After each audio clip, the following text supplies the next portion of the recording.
Hallo ihr Lieben, schön, dass ihr auf meinen Kanal gefunden habt. Ich habe heute für euch wieder ein neues Video.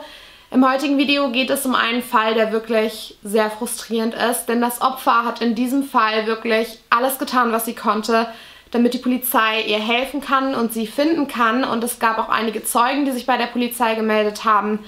Dennoch endete der Fall tragisch. Heute geht es um den Fall von Denise Amber Lee.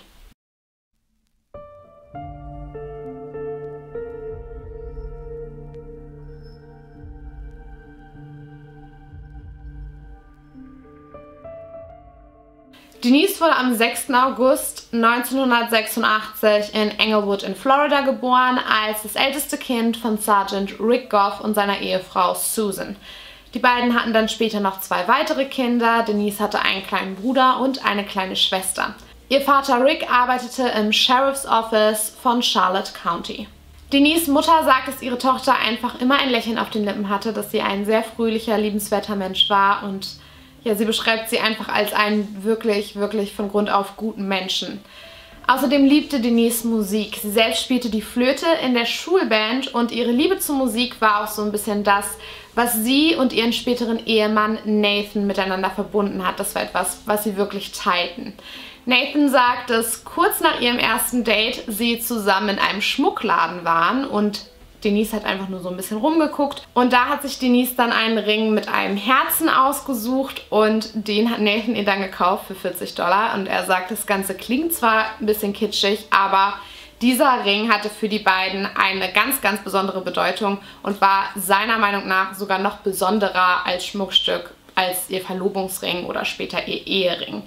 Dass das wirklich etwas war, was die beiden sehr verbunden hat. Allgemein war die Verbindung zwischen Nathan und Denise sehr, sehr stark und sie haben sich dann auch schon früh entschlossen zu heiraten.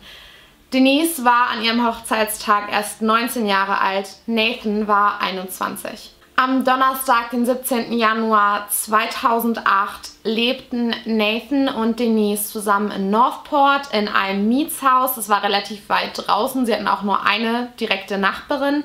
Sie hatten bereits 2 Söhne, Adam, der 1 Jahr alt war, und Noah, der 2 Jahre alt war. Zu diesem Zeitpunkt war Denise 21 Jahre alt, Nathan war 23.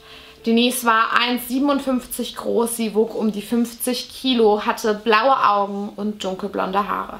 Nathan sagt, für ihn verlief der Morgen ganz normal. Er ist aufgestanden, hat sich fertig gemacht für die Arbeit. Er arbeitete bei einem Energieunternehmen. Und er sagte, dass es eigentlich so eine Regel für ihn war, dass er seiner Ehefrau, wenn er zur Arbeit ging, keinen Abschiedskuss gab, weil er wusste, dass sie dann aufwachen würde und er wollte ihr einfach ein bisschen Ruhe lassen.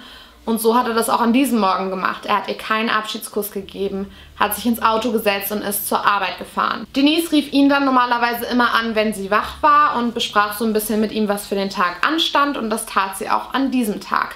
Um 11:21 Uhr kontaktierte sie ihn bei der Arbeit und sie sprachen ein bisschen darüber, was sie für den Tag vorhatte. Sie wollte den beiden Kleinen die Haare schneiden und die beiden sprachen auch darüber, dass so schönes Wetter draußen war. Es war wohl am Vortag sehr, sehr heiß gewesen. Sie hatten den ganzen Tag vorher die Klimaanlage laufen lassen, auch die Nacht über die Klimaanlage laufen lassen. Und Nathan sagte zu ihr am Telefon, mach doch bitte die Klimaanlage aus und lüfte einmal ordentlich durch, dann sparen wir Geld und haben ein bisschen frische Luft in der Wohnung. Und sie erwiderte, sie hätte die Fenster schon alle aufgemacht. Kurz darauf legte sie dann auf, weil sie sich eben daran machen wollte, Adam und Noah die Haare zu schneiden. Für Nathan war das Gespräch nicht sonderlich besorgniserregend, es war alles normal und als er sich dann auf dem Weg nach Hause machte, versuchte er Denise wieder zu Hause zu erreichen. Auch das war eigentlich Routine bei dem Ehepaar, das tat er immer und beim ersten Mal nahm sie nicht ab, deswegen hat er es dann ein paar Minuten später wieder versucht.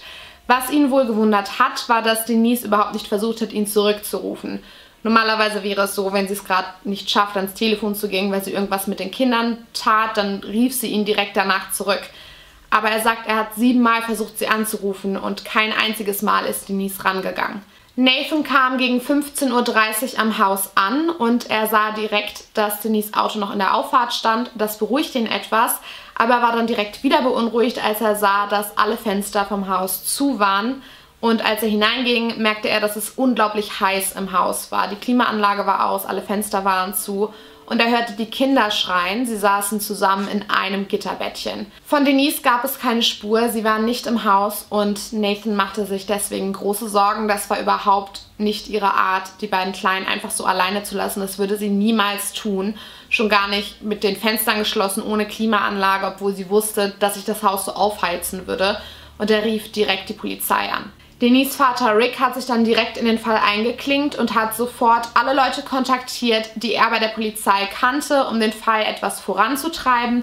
Man hat sich dann auch relativ schnell dazu entschieden, die Nachbarin zu befragen, denn sie war die einzige, die vielleicht hätte mitkriegen können, was in dem Haus los war. Und eigentlich waren Nathan und Rick sich wohl schon relativ schnell sicher, dass Denise nicht freiwillig gegangen war, denn sie hätte niemals ihre Kinder einfach so zurückgelassen. Die Nachbarin sagte dann, dass gegen 2 Uhr ein fremdes Auto auf die Auffahrt der Familie gefahren war und dass ein Mann in dem Auto gesessen hätte. Sie hätte sich aber relativ schnell vor dem Mann gegruselt, weil er so seltsam gestarrt hätte und hätte sich dann einfach in ihr Haus weiter zurückgezogen und ihn nicht weiter beobachtet. Das war schon mal ein Anhaltspunkt, denn die Beschreibung des Autos sagte Nathan nichts und Rick auch nichts. Also es war wohl kein Bekannter von ihnen und auch die Nachbarin hatte das Auto und den Mann noch nie gesehen. Und deswegen war die Polizei da schon alarmiert und hatte direkt eine Verdachtsperson quasi. Man fing direkt an, nach Denise zu suchen. Und dann um 18:14 Uhr an diesem Abend ging ein Notruf bei der Polizei ein. Es war Denise selbst. Dieser Anruf ist ungefähr 6 Minuten lang. Ich werde euch den Link zu dem Notruf unten in die Infobox packen, damit ihr euch das ganze Gespräch einmal komplett selbst anhören könnt. Es gab sehr, sehr viel Kritik für die Art und Weise, wie die Dame in der Notrufzentrale mit diesem Anruf umgegangen ist.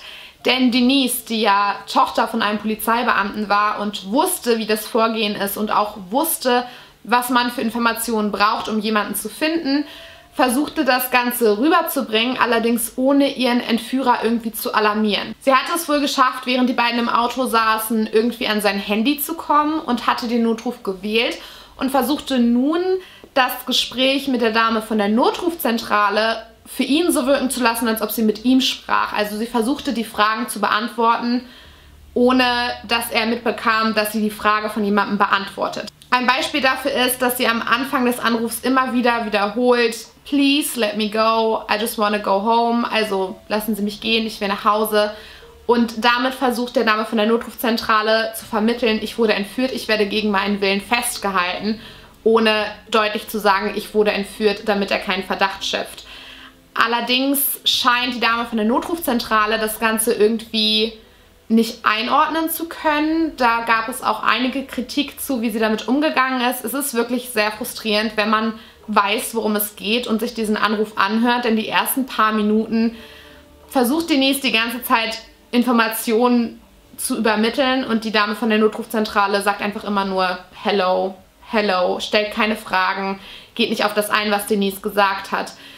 Denise versucht aber dennoch, alle Informationen weiterzugeben. So sagt sie zum Beispiel: Please, my name is Denise and I'm married to a beautiful husband and I just want to see my kids again.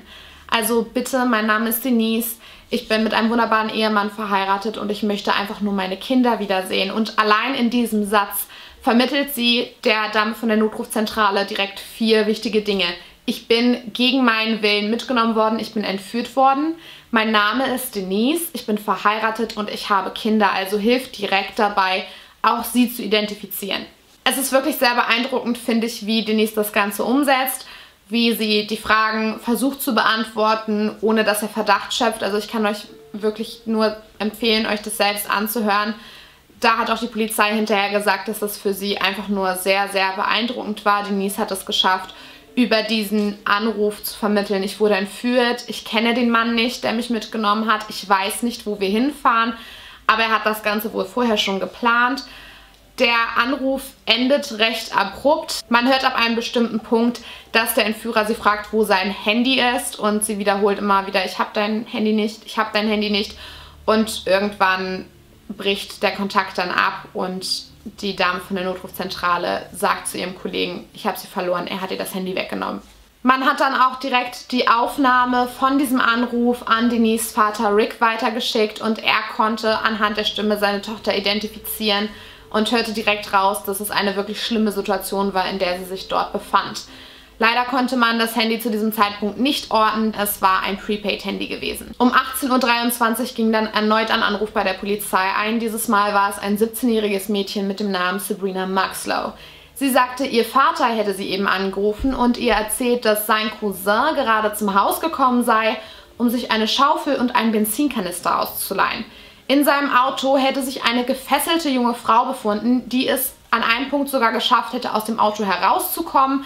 Daraufhin wäre der Cousin ihres Vaters zum Auto zurückgegangen, hätte sie zurück ins Auto geschubst und die Tür zugemacht. Und sie beschrieb diesen Cousin dann genauer und nannte sogar einen Namen. Sein Name war Michael King.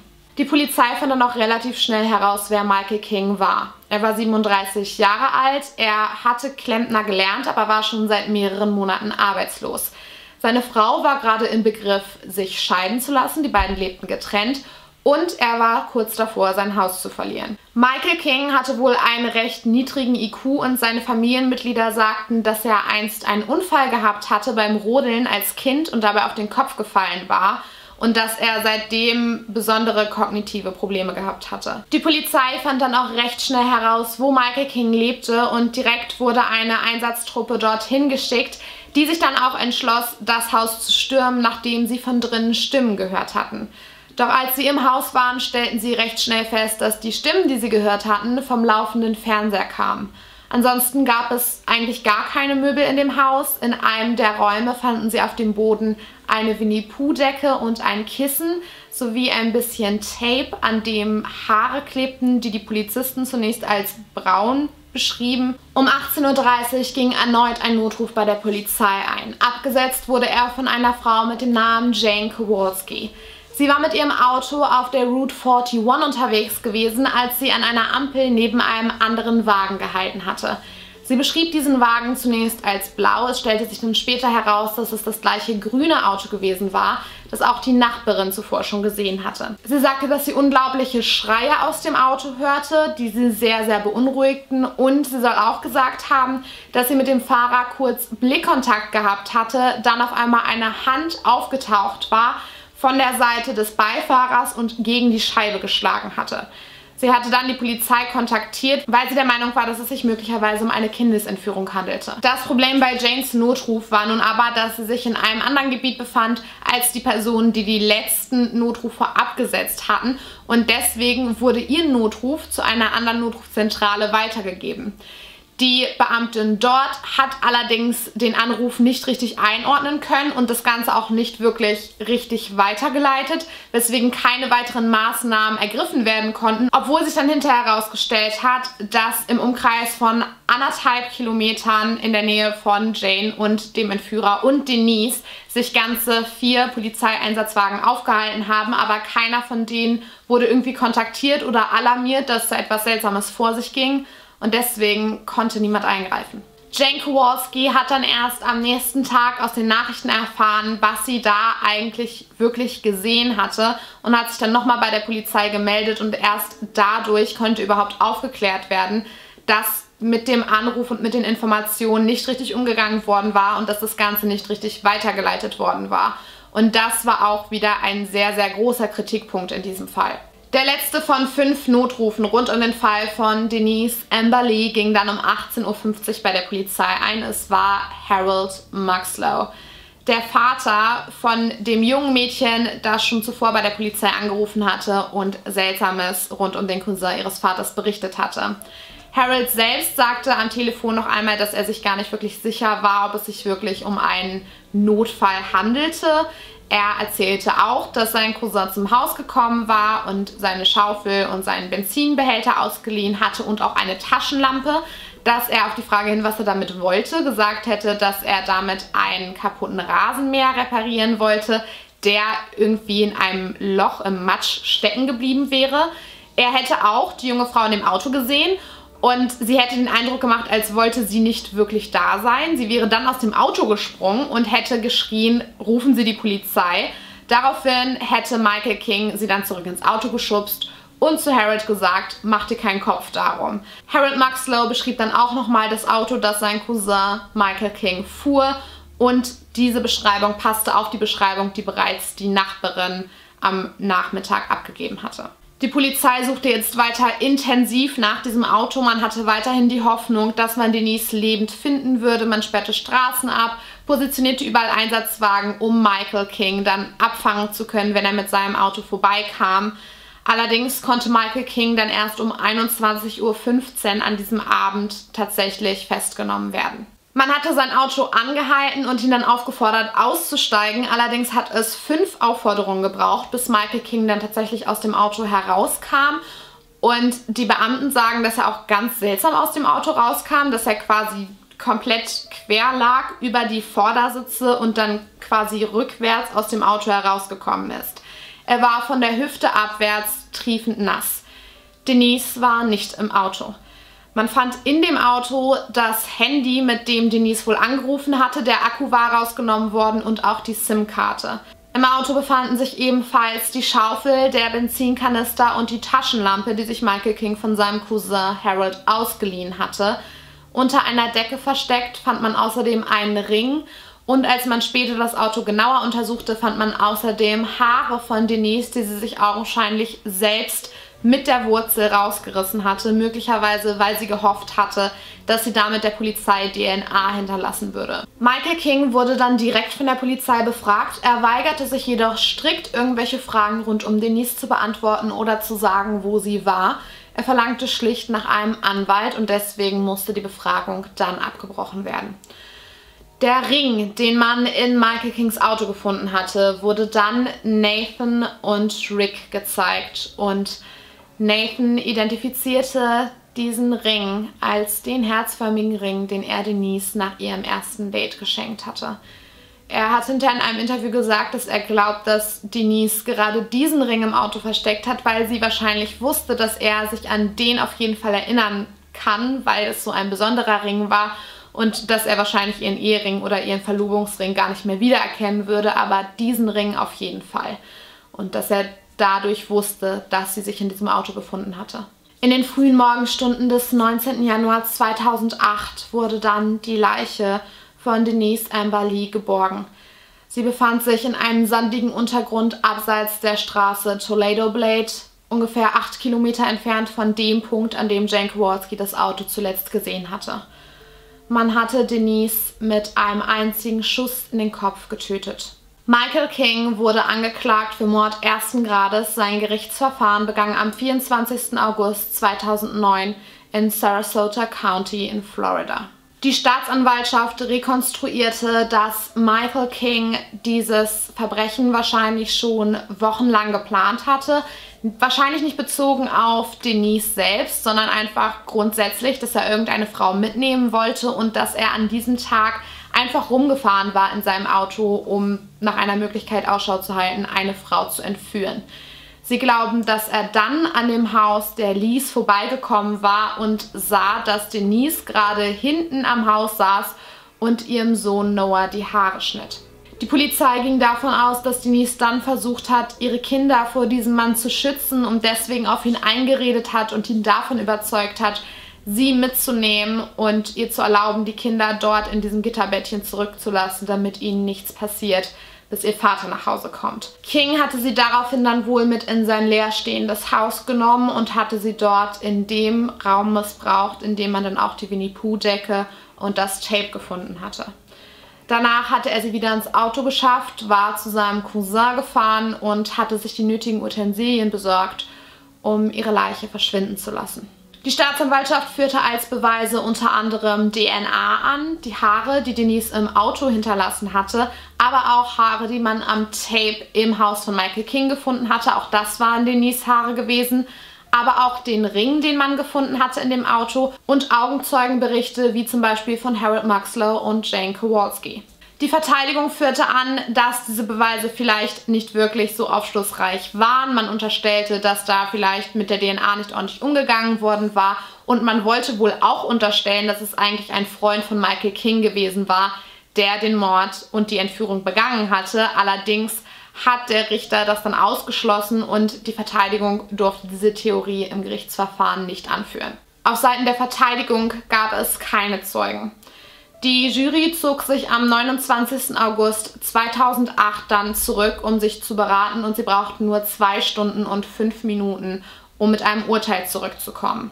Sie sprachen Michael King schuldig in den Anklagepunkten Entführung, sexuellen Missbrauchs und Mord ersten Grades. Am 4. September 2009 reichte die Jury dann ihre Empfehlung für das Urteil ein und ihre Empfehlung war die einer Todesstrafe. Am Freitag, den 4. Dezember 2009, wurde das Strafmaß dann von einem Richter festgelegt und er entschied sich für die Todesstrafe.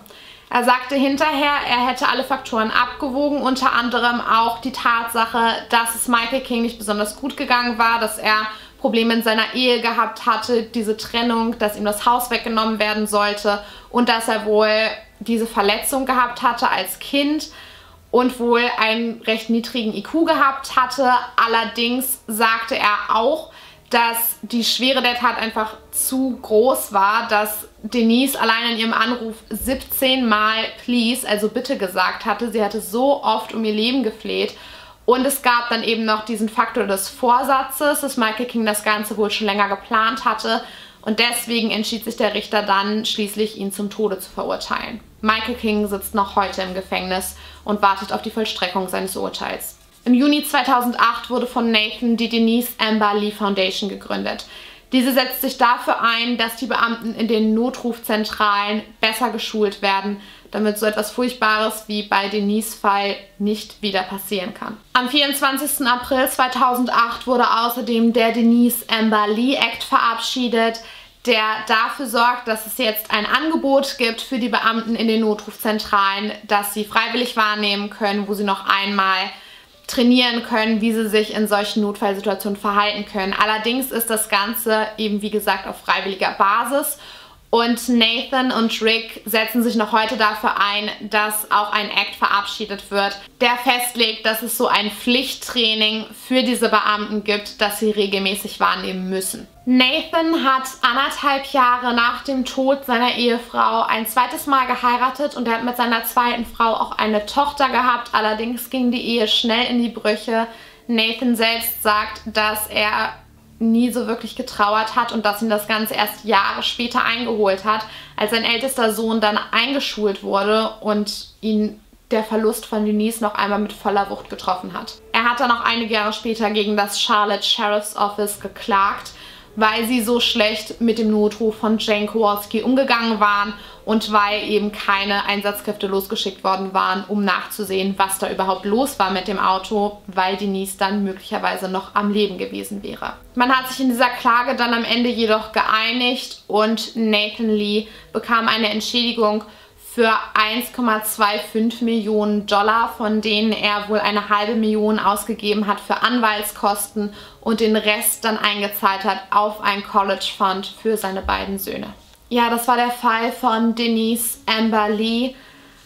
Einfach ein unglaublich tragischer Fall, weil man den Eindruck gewinnt, dass vieles vermeidbar gewesen wäre, hätte es eine bessere Kommunikation gegeben zwischen den Beamten der Notrufzentrale und den Einsatzkräften.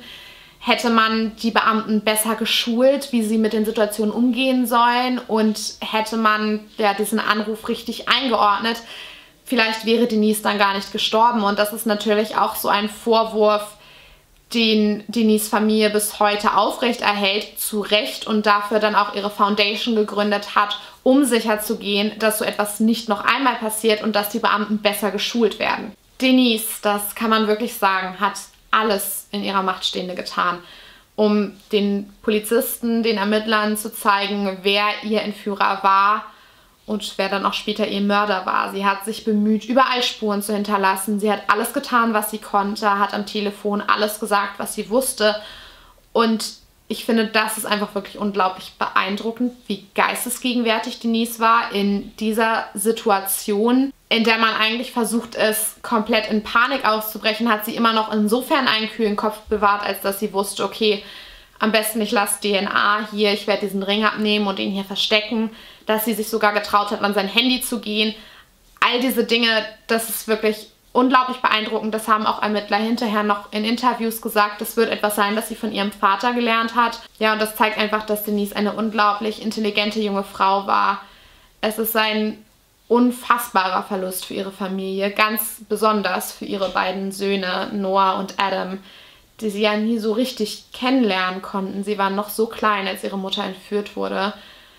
Man kann wirklich von ganzem Herzen der Familie nur das Beste wünschen und hoffen, dass die beiden Jungen trotzdem durch ihre Familie immer wieder vermittelt bekommen, wer ihre Mutter war und was ihr wichtig war im Leben und wie sehr sie die beiden geliebt hat. Und das hört man ja auch aus diesem Anruf heraus.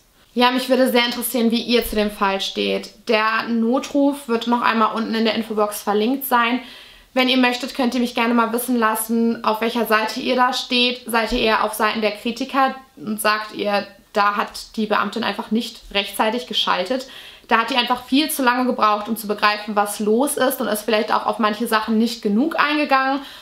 Oder wärt ihr genauso verwirrt gewesen und glaubt ihr, dass da viel Training auch keinen Unterschied gemacht hätte? Glaubt ihr, dass die Beamtin das Beste getan hat, was in ihrer Macht stand? Ich finde das selbst immer sehr schwer zu beurteilen. Ich habe auch selbst gemerkt, wie ich in der Recherche sehr, sehr frustriert war, als ich mir diesen Anruf angehört habe.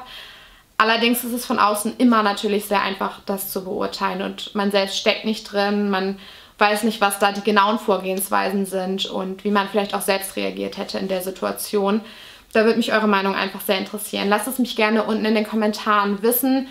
Ich hoffe, das Video war für euch interessant. Wenn dem so ist, dann freue ich mich sehr, wenn ihr dem Video einen Daumen nach oben da lasst. Das zeigt mir, dass diese Videos für euch interessant sind und dass ihr gerne mehr davon sehen möchtet. Und wenn ihr möchtet, dann könnt ihr natürlich auch sehr gerne diesen Kanal abonnieren, um kein Video mehr zu verpassen. Ich hoffe sehr, dass wir uns alle beim nächsten Mal wiedersehen. Macht's gut, bis dahin. Ciao.